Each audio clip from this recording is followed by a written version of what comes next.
Hello, friends. It's Lisa, and I'm here to show you this awesome quilted easel card. Well, I made 3 of them, but only one of them was for my dad.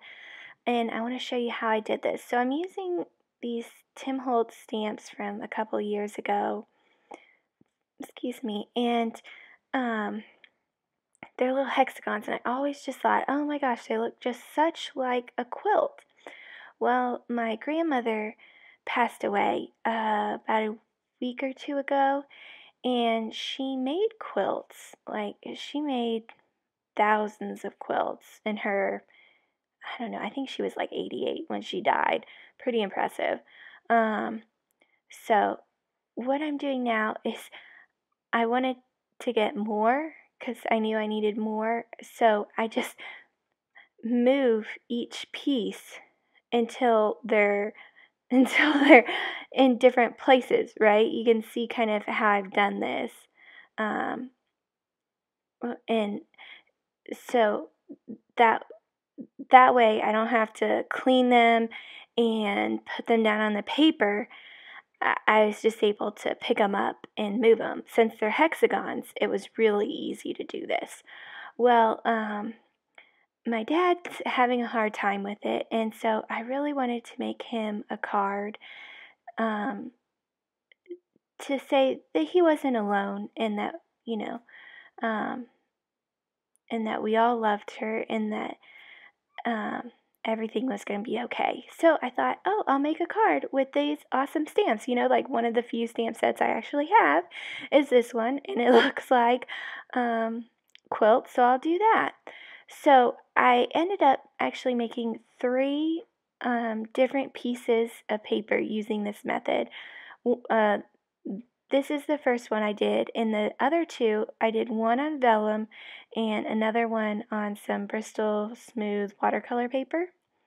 And I just did the full sheet that time. So I'm taking my Arteza water brush pen as well as some Distress Oxides because I really wanted a smooth, calm blending, right? I looked up different sympathy cards online to kind of get color scheme. Since it's a sympathy card, I really wanted, you need more toned down colors, and I'm not such a toned down person, right? Uh, so I had to look online, and I got these colors. I have misted both the oxides and the paper with some water, and it's my Master Touch mister, which gives a very fine mist.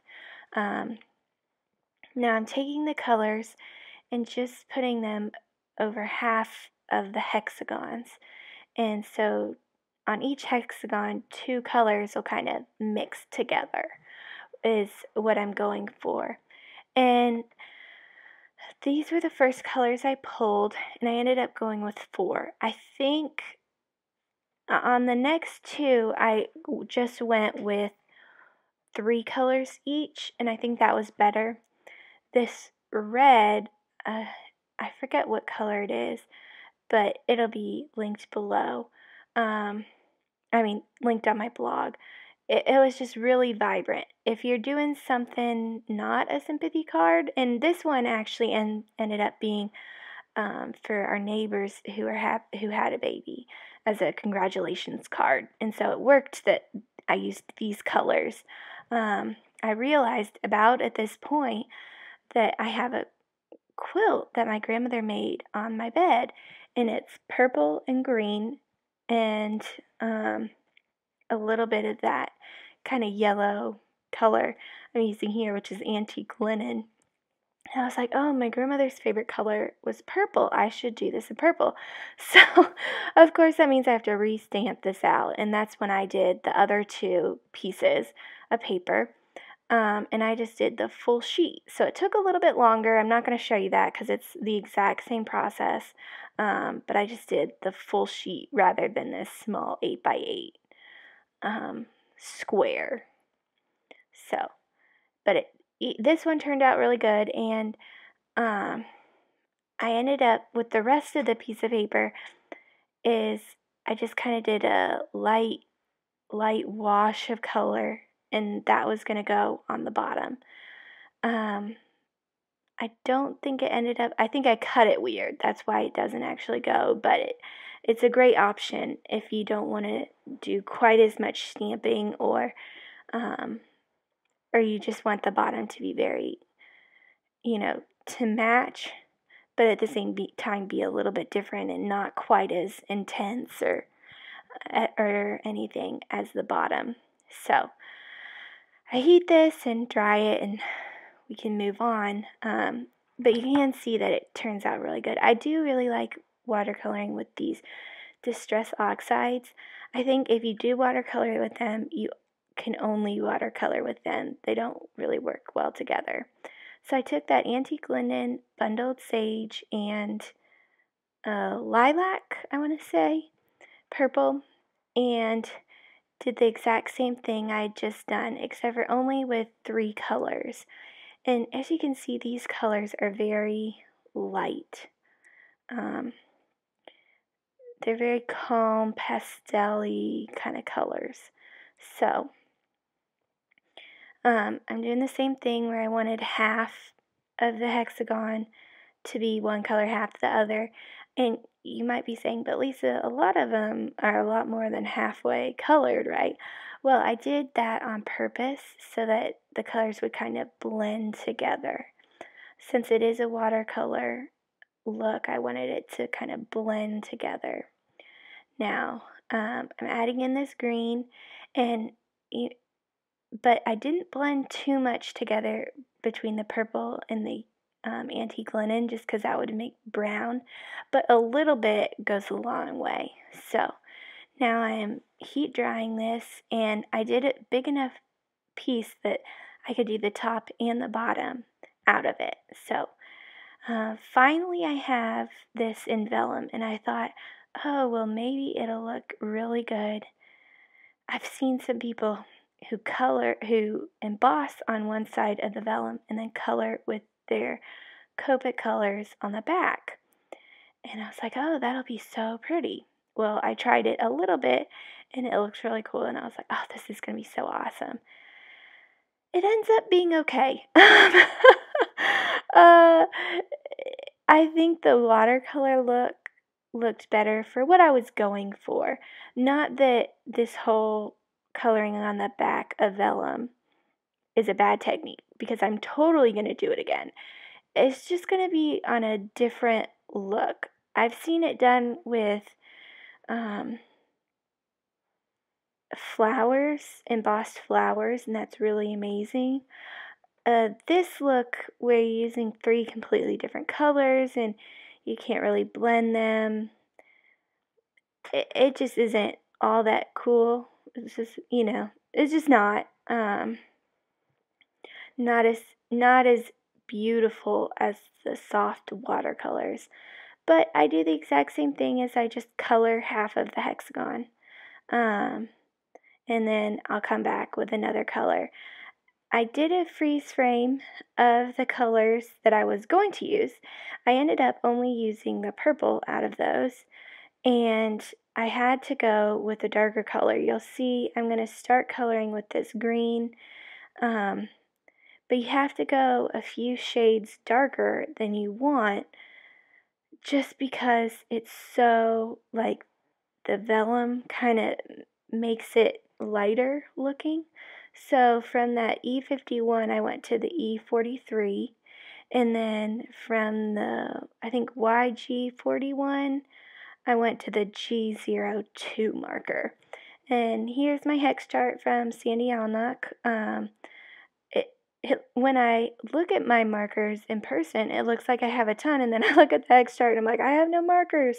But actually, I'm really happy with the amount that I have right now.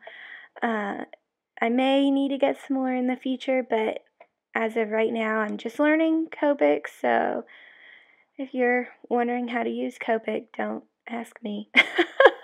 I'm just learning and playing and having fun, but they are so much fun. I'm really glad I got them. They're just very easy to use, very calm, and they just work really well. So I would totally suggest them. Now I'm fast forwarding because you don't It's literally just coloring. Like, there's no blending, there's no nothing, you're just putting marker down. So, it was very simple. Like I said, I'm really excited to try this technique again in a different way, using different images and different colors. But it turned out looking pretty cool, but not as cool as the watercolor. After having done the watercolor, it was like, oh my gosh, just not as cool. So I decided, since these were going to be like baby congratulations cards and sympathy cards, I'd use this new die set from Anna Griffin, the Crosses die set, because they work very well on those types of cards. And I really wanted to use them because they're just so beautiful. And so I'll end up cutting them out. I'm not sure if I show this. Oh, the other dies I'm going to use are these dies by Crafter's Companion, and they're easel cards. So you'll see that some more in just a minute. And they have some really pretty center die cuts. You see that one with the butterflies that are just amazing, but I didn't end up using many of those. I did cut out a few of the birds there and the butterflies. Anyway, so I don't know what I was saying, man. It's gone. Whatever. So I'm using those two. Oh, I was going to tell you, the crosses, I cut them out of some vellum, some silver mirror cardstock, and some like iridescent-y white cardstock. And the mirror cardstock and the iridescent white cardstock I got from Crafter's Companion. Now, here I'm just showing you how I store my dies.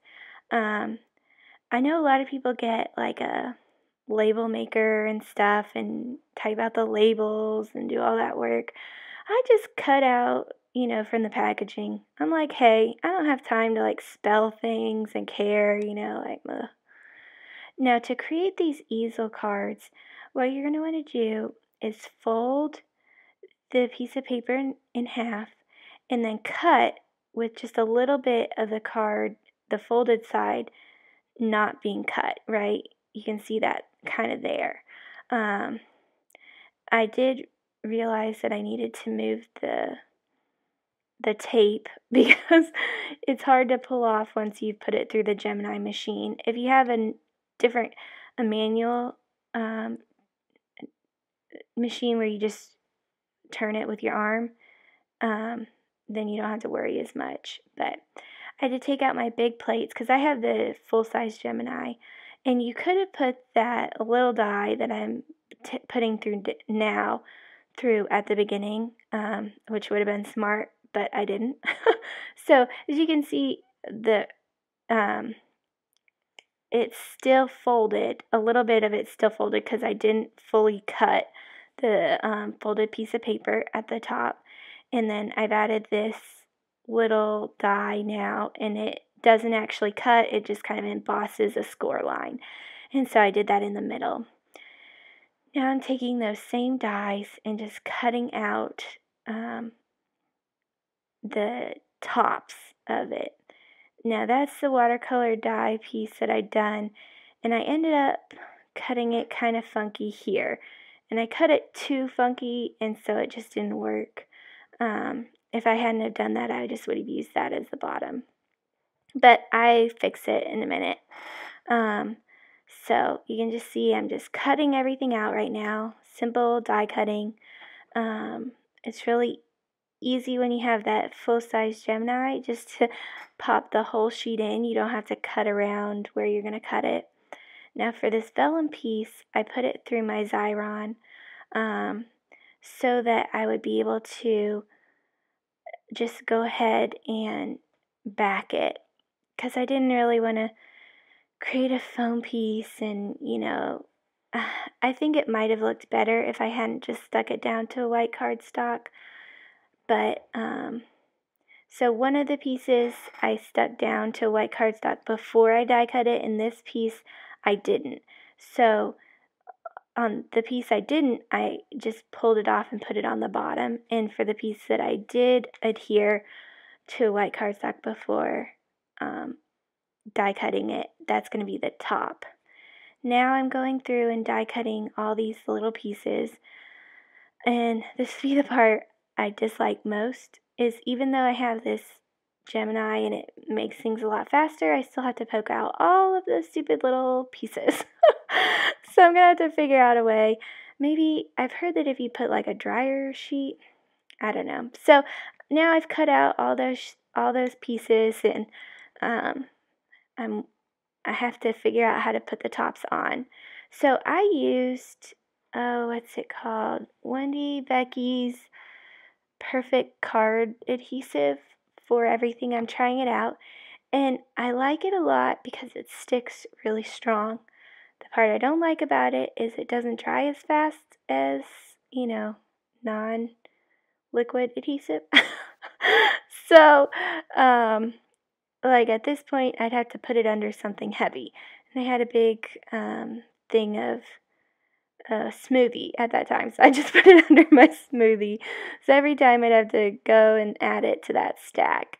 And since these are easel cards, I couldn't really put it through my Xyron because I didn't need adhesive over all the top. I had a lot of fun picking out, how to build up these different layers of, the crosses with the backgrounds and all that. So that's a cool thing that Anna Griffin does, is she has a lot of these, when you buy her dies, is they really layer nicely. So here I'm creating the bottom. I'm also using those colors to kind of change the colors of some of the die cuts. And, I'm using a little bit of glycerin just to make the blending easier. And I'm just go ahead and blending around this piece I'm going to put as the bottom or the back of the easel card that I made first, the quilted watercolor that I did. So the glass mat and the glycerin makes that blending so easy, along with it being distress oxide. I don't particularly, I know some people really like blending and blending and blending and blending. They do the whole back of the card and it's all really fancy and looks amazing. That's a lot of work that I don't really feel like doing. So anything that makes that blending a lot easier, I am a big fan of. So my grandmother also really liked butterflies, so I wanted to use some butterflies and some crosses, and I just picked different things, just tried out different things, and I ended up really loving this, the mirror cardstock of that little heart, of that little cross inside the vellum bigger cross, and just kind of put everything together, and I did color the butterflies purple just so that they'd have a little bit more to them, and glued everything together with that perfect card adhesive. If I did it again, I would just put it through a Xyron, just make it easier on yourself. Then you just peel and stick. I really like that peeling and sticking. If I'd been really smart, I would have put the whole piece of paper through the Xyron, and then I would have just peeled off the backing and stuck them together, and it would have been even better. It would have been the best idea. So if you do something like this, just use your Xyron. That's what they're for. So the liquid adhesive is just kind of hard to use, I find. It's really good for some things and really annoying for a lot of others. So I just put this kind of whole thing onto the card at an angle. You'll see that in just a second. And the bottom piece I put where the top of it would be at the center of the card so that I'd get that full easel effect. If you put it too low, you don't really get an easel effect, and that kind of goes against the whole point. So here we are, and I'm just going through and gluing these all together. It looks really good, and it's very simple, elegant, small card front design where I've done all that work on the background that I really want that to shine, and this just really allows it. I didn't actually end up putting any sentiments on there just because it really didn't need it. I guess if you had a really pretty stamp, you could use that, but the easel card, the background, and these beautiful die cuts just made it where it was like, it was fine without it. So, just finished up gluing this last card, and I went through and added the very last card, and you'll see the pictures here coming up. So, thank you so much for stopping by and checking this card out. I really like these easel card dies. They take a regular card and make it super fancy, which is always a plus because I ain't super fancy. That makes it so much easier. And I hope you have a wonderful and blessed day. Go ahead and hit subscribe if you're interested in seeing more videos like this, or check out my channel. I have some really cool videos that I've put up in the last like 2 or 3 weeks that you should totally check out. Anyway, I hope you have a wonderful, wonderful day. Thanks for stopping by. Bye.